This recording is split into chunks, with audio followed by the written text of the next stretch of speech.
कभी सोचा है जो किसी और पर जादू करता है आखिर उसे खुद क्या मिलता है? हकीकत यह है वो दूसरे की तकदीर नहीं अपनी बरकतें जलाता है। ये कहानी है एक ऐसी औरत की जिसने जादू से किसी को तोड़ना चाहा मगर खुद टूट गई। शहर के कोने में एक बस्ती थी जहां लोगों के बीच एक नाम बहुत मशहूर था, रूहाना बी। लोग कहते थे उसके पास ताकत है, उसकी नजर लगे तो इंसान बीमार पड़ जाए। कुछ लोग डरते थे, कुछ मानते थे और कुछ उसकी मदद लेने भी जाते थे। रूहाना पहले एक आम औरत थी, घर, बच्चे, मामूली जिंदगी। लेकिन जब से उसकी पड़ोसी हलीमा की जिंदगी संवरने लगी, उसके दिल में हसद और जलन की आग लग गई। हलीमा का शौहर नेक और कामयाब था, बच्चे अच्छे स्कूल में पढ़ते थे और घर में हमेशा बरकत थी। रूहाना हर दिन उसे देखती और सोचती, क्यों अल्लाह ने मुझे नहीं दिया ये सब। धीरे धीरे उस जलन ने उसे अंधेरे रास्ते पर धकेल दिया।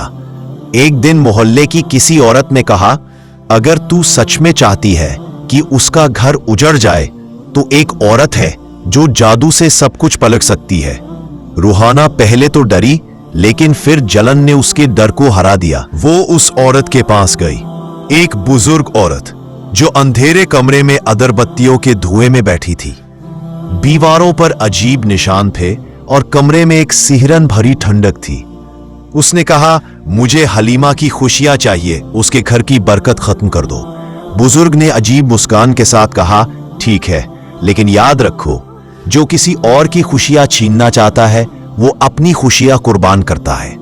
रूहाना ने परवाह नहीं की, उसने पैसे दिए और कहा, बस कर दो कुछ ऐसा कि उसका घर बर्बाद हो जाए। कुछ हफ्तों बाद हलीमा के घर में अजीब चीजें होने लगी। बच्चे बीमार, शौहर का कारोबार नुकसान में, घर की दीवारों से सड़ांत की बदबू आने लगी। लोग बोले नजर लग गई है, पर हलीमा रोज नमाज पढ़ती, कुरान की तिलावत करती रही। उसने सूरह बकरा और आयतुल कुर्सी पढ़ना शुरू किया।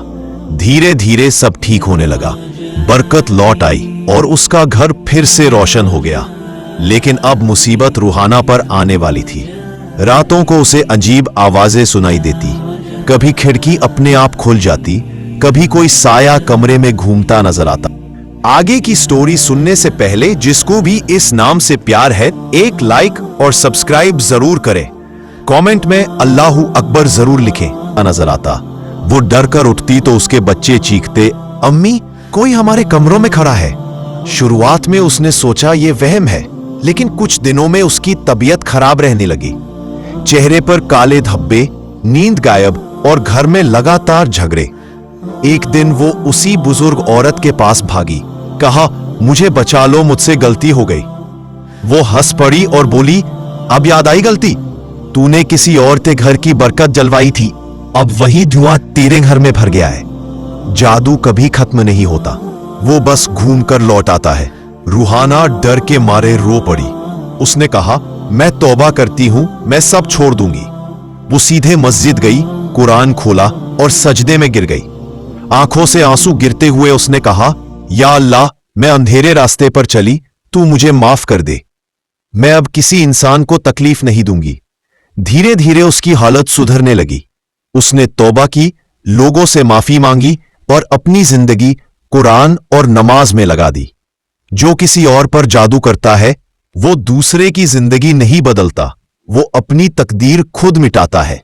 जादू में ताकत नहीं होती, असली ताकत तो अल्लाह के कलाम में है। जो सूरह बकरा, आयतुल कुर्सी और सूरह अल फल्क पढ़े, उस पर किसी चीज का असर नहीं होता।